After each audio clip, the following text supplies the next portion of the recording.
L'anecdote s'est passée dans un village de Haute-Loire qui s'appelle Yssingeaux, qui est même une sous-préfecture, il y a une cinquantaine d'années, quelques jours après la fête de Noël.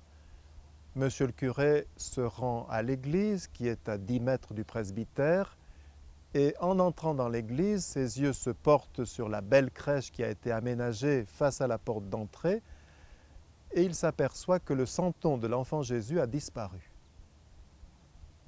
Cette vision le cloue un peu sur place et il essaye de chercher si quelqu'un ne l'a pas déplacé ou déposé quelque part à côté. Et dans le silence de l'église, il entend un bruit qu'il n'identifie pas tout d'abord. C'est après qu'il reconstituera ce qui s'est passé. À cette époque-là, ce n'était pas le Père Noël qui apportait les jouets, c'était l'enfant Jésus dans certaines familles. Et un enfant dans une famille avait dit à Jésus, « Jésus, si tu m'apportes une brouette, en fait dans l'Yssingelais on parle de barouette, si tu m'apportes une barouette, eh bien je te promets que je t'en ferai faire un tour. » Et la prière de l'enfant avait été exaucée, son papa avait dû lui confectionner ou faire confectionner une belle petite brouette en bois, et l'enfant tenait sa promesse. Il était venu à l'église, il avait pris le santon de Jésus, il l'avait déposé dans la brouette et il le promenait de long en large au fond de l'église.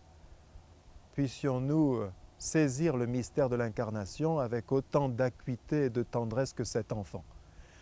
Pourquoi la naissance de Jésus est-elle si importante? Nos frères juifs ont un calendrier spécial. Ils sont environ en l'an 6000, après le début de la création du monde. Nos frères musulmans, eux aussi, ont un calendrier spécial. À partir de l'Hégire, ils en sont à l'an 1400 environ. Mais quand ils ouvrent leur ordinateur ou quand ils prennent l'avion, ils sont tous en l'année 2010 après Jésus-Christ. Pourquoi est-ce un événement si important? Aux enfants, j'aime bien faire cette petite réflexion. Je demande à un qu'il veuille bien se prêter à l'expérience. Quel jour es-tu né? Eh bien, le 8 août 2004. Où étais-tu le 7 août 2004? Maintenant, tous les enfants le savent. Dans le ventre de ma maman. Très bien. Depuis quand? Ah, ils sont très rares ceux qui l'ont un jour calculé. Je dis, tu veux bien, on va calculer. 8 août, donc juillet, juin, mai, avril, mars, février, janvier, décembre, novembre. Ce n'est pas facile de calculer à l'envers, mais normalement, tu y étais depuis le 8 novembre 2003, l'année avant. Et où étais-tu le 7 novembre? Et en principe, ils répondent « je n'existais pas ». Et oui, tu étais dans le désir de tes parents probablement, dans le désir de Dieu, mais tu n'existais pas concrètement.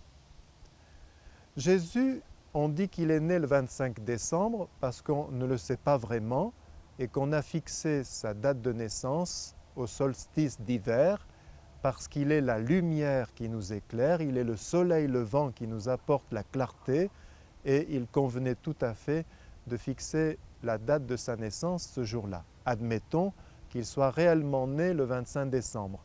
Où était-il le 24 décembre? Dans le ventre de la Vierge Marie. Très bien. Depuis quand?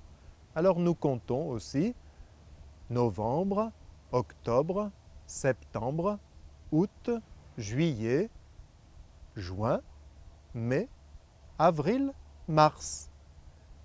Depuis le 25 mars, nous allons chercher sur un calendrier ou un agenda disponible, quel qu'il soit, et nous trouvons fête de l'Annonciation.